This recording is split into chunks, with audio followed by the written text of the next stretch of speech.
Hey, everybody, this is Perch. It's time to talk marketing. People love marketing. Well, actually, nobody loves marketing, but it is a fun thing to talk about. So let's see what we got here. It says, Hey, Perch, just to throw something out there, what about the Energon and Ghost Machine adopting new marketing and distribution models ahead of the big two? Well, before we get into the rest of the mail, my answer to this is going to be, yeah, they better. No, I mean, like literally, if you're, there's a lesson to be learned from Boom and from IDW and from kind of some previous imprints, and for that matter, Image. I know Ghost Machine and the Energon universe, the Skybound stuff are Image, but if you really want to go and be brutal about somebody needs to go kick the ass of Boom and Dark Horse and Image and several of these sites that had definitely a possibility of taking a lot of the marketing and a lot of the message away from Marvel and DC, and more often than not did the exact same thing as Marvel and DC. I know Boom dabbled in, crowdfunded kind of Kickstarter-like stuff. Oh, by the way, one more bone to pick with people. So I answered that mail around Rippaverse versus Valiant, and I made the comment that, Rippaverse does more of the crowdfunding, and people came in like, do some homework. Rippaverse isn't crowdfunding. I get your point, but God damn it, you're being pedantic as fuck here. They're putting up a campaign. They're making money for the campaign, and then they're selling their books. I understand that's not the same as, traditional crowdfunding where we got to make the money in order to make the book. I get that they're different. My purpose of illustration there was raising money via internet channel versus, raising money via selling it to a direct comic shop. Okay, you guys all knew this.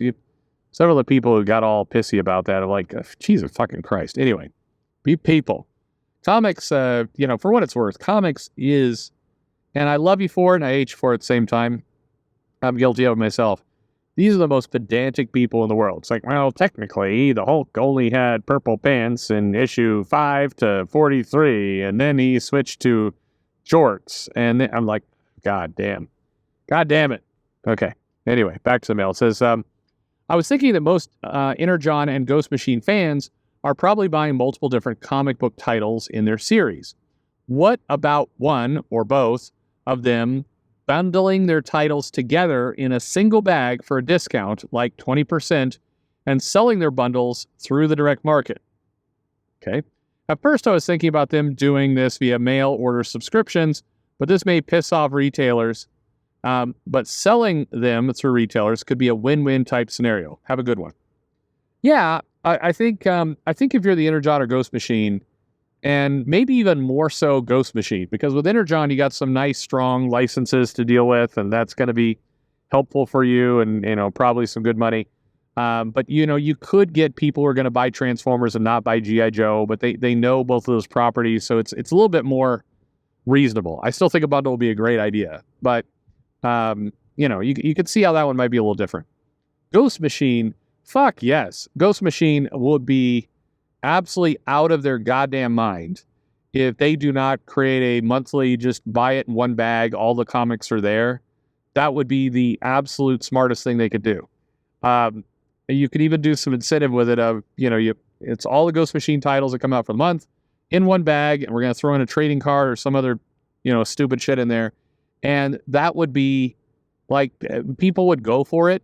And people who are not going to buy every single title would wind up buying an extra comic that they weren't normally going to buy, which would easily cover the cost of the bag and some goodie in there. It would definitely be a good thing to do. Now, in terms of selling them through a retailer, yeah, you could do that. And I think, why not? You should do that. The channel already exists, so the incremental cost of bundling some stuff together and throwing it in a bag, it's minimal. The problem that you're going to have there, or the thing that's going to get in the way, is that retailers are going to struggle to accept it. Retailers tend to be, old-fashioned is probably generous, but a lot of the retailers are going to be like, I don't think comic customers want to buy comics this way. And then they'll under-order. And so I think you're going to have to somehow convince them to do something new, and that's going to be a bit of a challenge.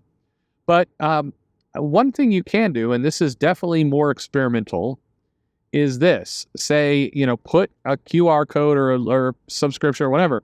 Put something in every Ghost Machine comic and basically say, hey, we'll ship it direct to your house if you want to order through here. That will piss off the retailer, but here's what you do. You basically cut the retailer in on pushing business to you that way. Meaning when somebody signs up, when a customer, when a fan buys the comic or goes for the bundle option that's going to get shipped directly to their house, you basically, they have to tag in the code of the comic shop. It would basically in it there. It said, do you have a local comic shop? And if you have a successful order, then the Ghost Machine company would basically, fulfill it, or whatever subscription service they're using would fulfill it. There's lots of, I think Shopify has subscription services that you can just tie into. Anyway, whatever service is fulfilling it, they would give a percentage or basically a commission or a cut back to the comic shop. Now, comic shops may still be pissed at this because they would make more money if people just came into the shop and bought the comic there. But the comic shop also should hopefully realize that enabling some level of direct-to-consumer, if they're able to benefit from it, is not a bad idea for them. And it's all about, how can you help support, your local comic shop in a world where, look, if they ever have a drop ship, direct-to-print kind of stuff, and if Amazon wouldn't have had their head in their ass with Comixology and some of these others, like a business like that could take it all really, really quickly. And the only reason they haven't is A, comic books are still very much a niche product, and two, B, the dollar amount is not there. So, direct to print, if you're selling a $3.99 comic book, the economics that don't really work. But if you're selling $12 of comics all at once with one shipment, that actually starts to be appealing. And so if you're if you're Ghost Machine, for example, and it'd be risky, but you have to be thinking some level of bundle direct-to-consumer type model. If you're not, I think you're basically putting, well, here's what you're doing, in effect, in the rudest, most direct way possible. You are basically letting Marvel and DC continue to make you their bitch.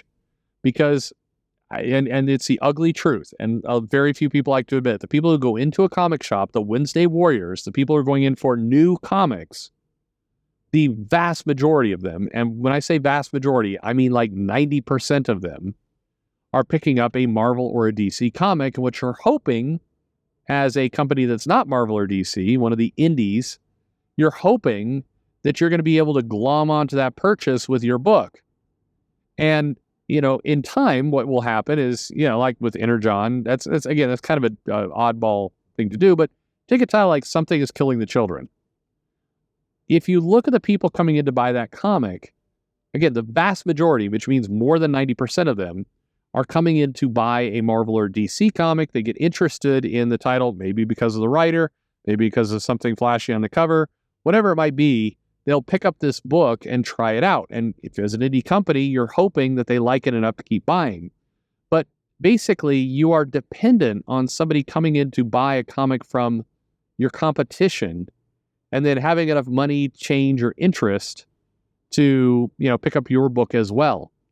And that's just a terrible codependent model for you. So what you should be doing is trying to get those customers direct as fast as humanly possible. What you would really love is for people to walk into the comic store, pass by the Marvel and DC comics on the shelf, and go to your indie book.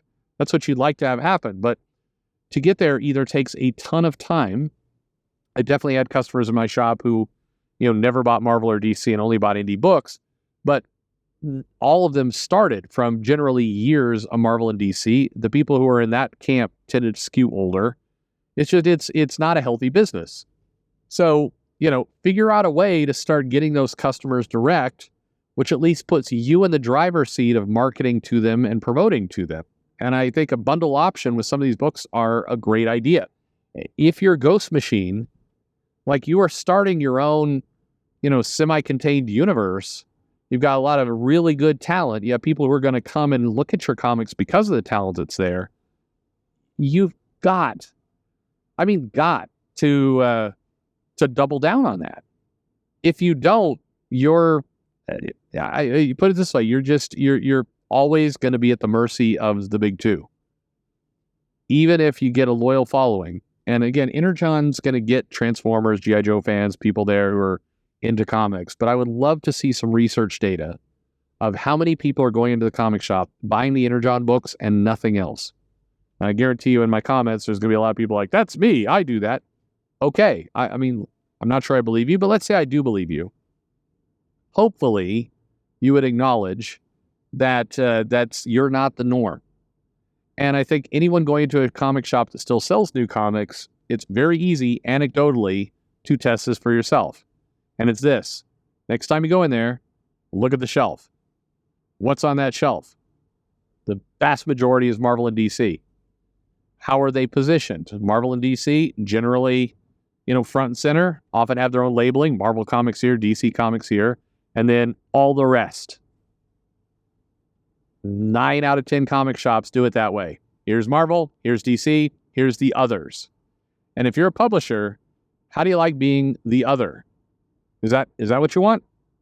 And if you're a comic customer, if you're a fan coming in to buy a comic, are you really, and have you always skipped right over Marvel and DC and look at the amount of comics on the shelves? Retailers order more volume of Marvel and DC books than indie books. Sure, like when Walking Dead was out, Saga when it was at its height, there was tons of copies. There was more copies of Walking Dead on that shelf than Squirrel Girl. But if you take all the Marvel books, they still dwarf even the biggest indie hits out there in terms of what the retailers are ordering, copies for the shelf. And so you're just not command. So bundling is a good idea. Get people to buy some things they might not normally buy. Make it easy for the consumer. That's really going to help. And get some level of direct-to-consumer play, even if that means you're going to piss off the retail a little bit. And I think, look, we love our local comic shops. Love my retailers. I love being a retailer. I love all of you who love me for being a retailer. But you don't want to just steer off the cliff. It'd be like me saying, I'm a loyal Blockbuster customer, and I'm going to continue to rent a Blockbuster. Are there more convenient ways to get movies? Sure. Netflix seems way more convenient in this mail order little scheme that they've got going. Way easier. But I'm a loyal Blockbuster customer, so I'm just always going to go to Blockbuster. And I'm sure the rest of the world will too. I'm very confident the way I like to do things is the way that the majority likes to do things.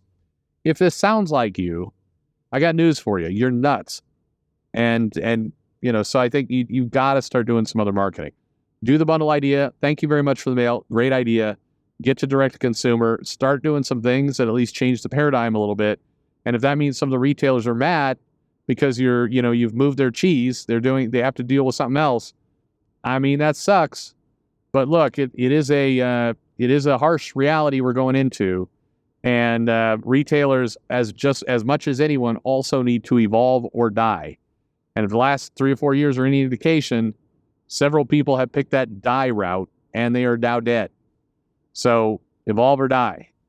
There are ways you can get in and certainly make your money, but as a publisher, don't take a look at an industry that is increasingly fragile and say, yeah, I think I'll just ride off. I mean, Thelma and Louise, man, let's go off the cliff together. That's just stupid. And it doesn't help anybody. Anyway, what do you think? Bundles? Marketing? What do you do? Let me know in the comments below. Like and subscribe. Of course, as always, thanks for listening.